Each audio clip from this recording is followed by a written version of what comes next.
Hi, I'm Patrick Peltier, and this is the fifth chapter of The Witches' Summer Holidays. The Easter term came and went, and the summer term began at school. My grandmother and I had already planned to take our summer holiday in Norway, and we talked about almost nothing else every evening. She had booked a cabin for each of us on the boat from Newcastle to Oslo, and the earliest possible moment after my school broke up. And from Oslo, she was going to take me to a place she knew down on the south coast near Arendal, where she had spent her own summer holidays as a child nearly 80 years ago. All day long, she said, my brother and I were out in the rowing boat. The whole coast is dotted with these tiny little islands, and there's nobody on them. We used to explore them and dive into the sea off the lovely, smooth granite rocks. And sometimes on the way out, we would drop the anchor and fish for cod and whiting. And if we caught anything, we would build a fire on an island and fry the fish in a pan for lunch. There's no finer fish in the world than absolutely fresh cod. What did you use for bait, Grandmama, when you went fishing? Mussels, she said. Everyone uses mussels for bait in Norway. And if we didn't catch any fish, we would boil the mussels in a saucepan and eat those. Were they good? Delicious, she said. Cook them in seawater and they are tender and salty. What else did you do, Grandmama? We used to row out and wave to the shrimp boats on their way home, and they would stop and give us a handful of shrimps each. The shrimps were still warm from having just been cooked, and we would sit in the rowing boat peeling them and gobbling them up. The head was the best part. The head? I said. You squeeze the head between your teeth and suck out the insides. Oh, it's marvelous. You and I will do all those things in summer, my darling, she said. Grandmama, I said, I can't wait. I simply can't wait to go. Nor can I, she said. When there were only 3 weeks of the summer term left, an awful thing happened. My grandmother got pneumonia. She became very ill, and a trained nurse moved into the house to look after her. The doctor explained to me that pneumonia is not normally a dangerous illness nowadays because of penicillin. But when a person is more than 80 years old, as my grandmother was, then it is very dangerous indeed. She said he didn't even dare to move her to a hospital in her condition. So she stayed in her bedroom, and I hung out outside the door while oxygen cylinders and all sorts of other frightening things were taken into her. Can I go in to see her? I asked. Oh, no, dear, the nurse said. Not at the moment. A fat and jolly lady called Mrs. Spring, who used to come and clean our house every day, also moved in and slept in the house. Mrs. Spring looked after me and cooked my meals. I liked her very much, but she wasn't a patch on my grandmother for telling stories. One evening, about 10 days later, the doctor came downstairs and said to me, You can go in to see her now, but only for a short time. She's been asking for you. I flew up the stairs and burst into my grandmother's room and threw myself into her arms. Hey there, the nurse said. Be careful with her. Will you be all right now, Grandmama? I asked. The worst is over, she said.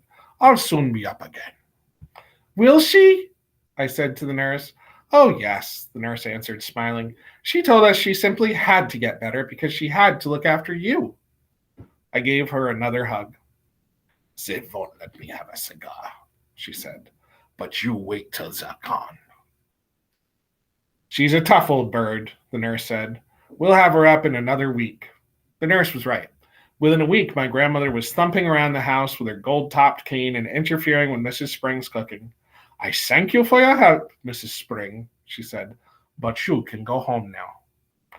Oh, no, I can't, Mrs. Spring said. Doctor told me that you take it very easy for the next few days. The doctor said more than that.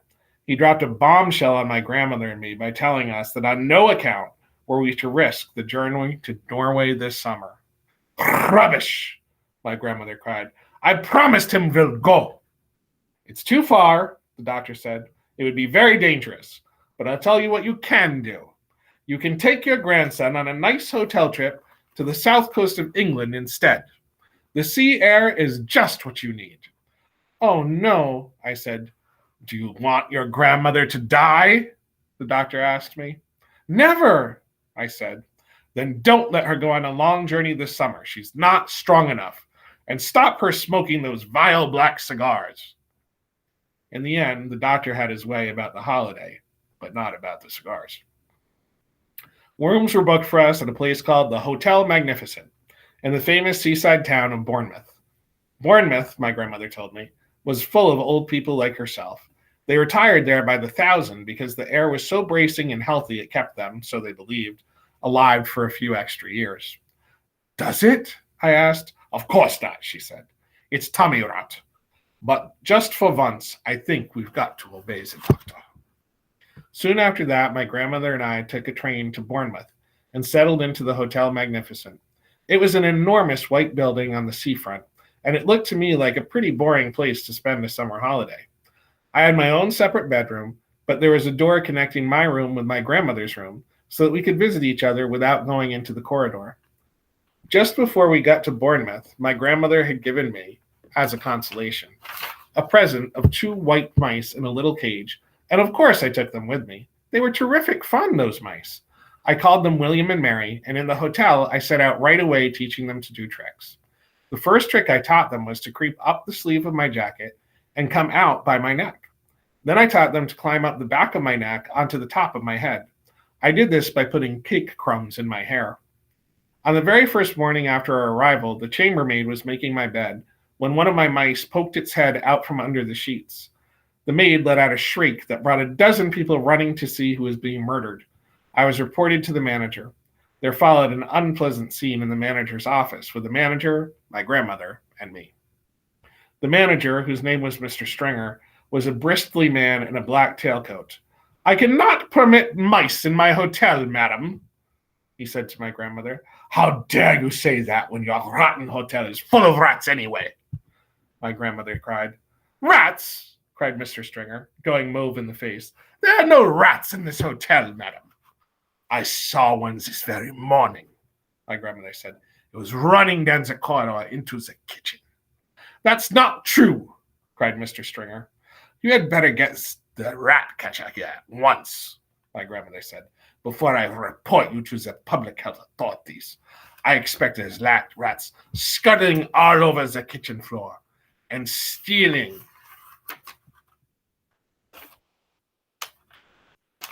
the food off the shelves and jumping in and out of the soup. Never, cried Mr. Stringer. No wonder my breakfast toast was all nibbled around the corners this morning, my grandmother went on relentlessly. No wonder I had a nasty, ratty taste. Ugh. If you're not careful, the health people will be ordering the entire hotel to be closed before everyone gets the typhoid fever. You are not being serious, madam, Mr. Stringer said. I was never more serious in my life, my grandmother said. Are you or are you not going to allow my grandson to keep his little white mice in his room? The manager knew when he was beaten. May I suggest a compromise, madam? He said. I will permit him to keep them in his room as long as they are never allowed out of the cage. How's that? That will suit us very well, my grandmother said, as she stood up and marched out of the room with me behind her. There's no way you can train mice inside of a cage, yet I dared not let them out because the chambermaid was spying on me all the time. She had a key to my door, and she kept bursting in at all hours, trying to catch me with the mice out of the cage. She told me that the first mouse to break the rules would be drowned in a bucket of water by the hall porter. I decided to seek a safer place where I could carry on with the training. There must surely be an empty room in this enormous hotel. I put one mouse into each trouser pocket and wandered downstairs in search of a secret spot. The ground floor of the hotel was a maze of public rooms, all of them named in gold letters on the doors.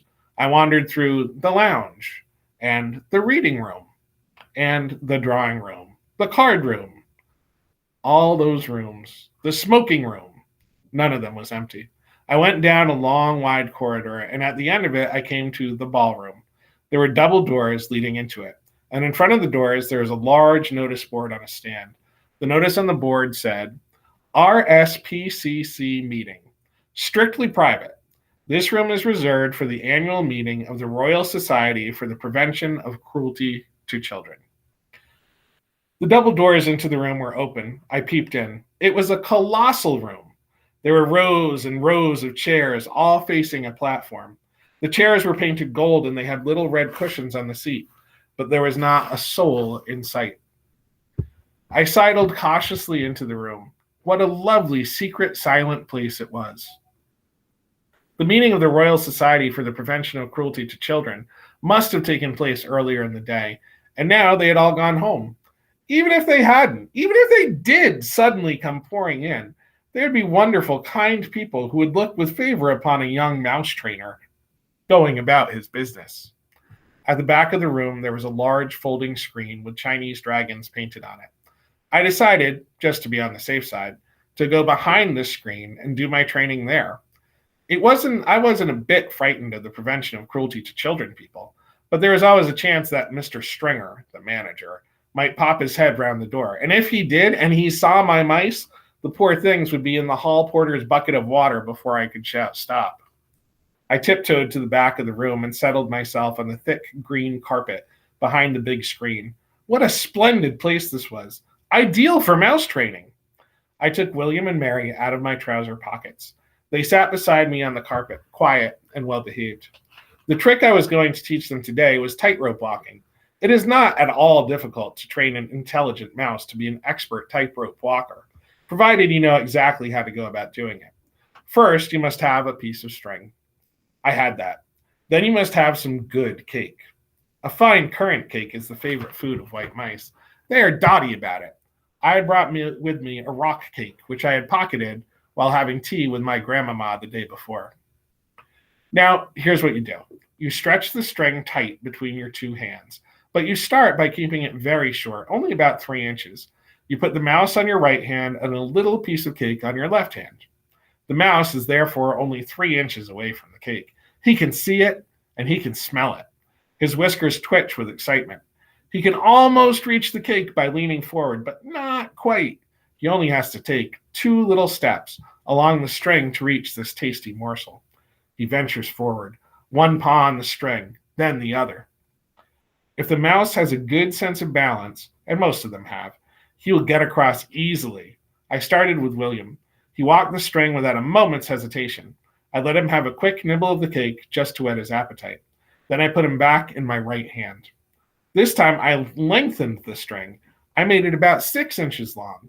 William knew what to do now. With superb balance, he walked step by step along the string until he reached the cake. He was rewarded with another nibble. Quite soon, William was walking a 24-inch tightrope, or rather, tight string, from one hand to the other to reach the cake. It was wonderful to watch him. He was enjoying himself tremendously. I was careful to hold the string near the carpet so that he did not lose his balance. But if he did, he wouldn't have far to fall. But he never fell. William was obviously a natural acrobat, a great tightrope walking mouse. Now it was Mary's turn.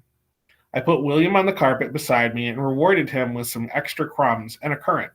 Then I started going through the same routine all over again with Mary.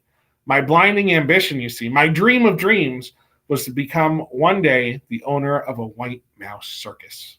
I would have a small stage with red curtains in front of it, and when the curtains were drawn apart, the audience would see my world-famous performing mice, walking on the tightrope, swinging from the trapezes, turning somersaults in the air, bouncing on trampolines, and all the rest of it. I would have white mice riding on white rats, and the rats would gallop furiously round and round the stage. I was beginning to picture myself traveling first class all over the globe with my famous white mouse circus and performing for all the crowned heads of Europe.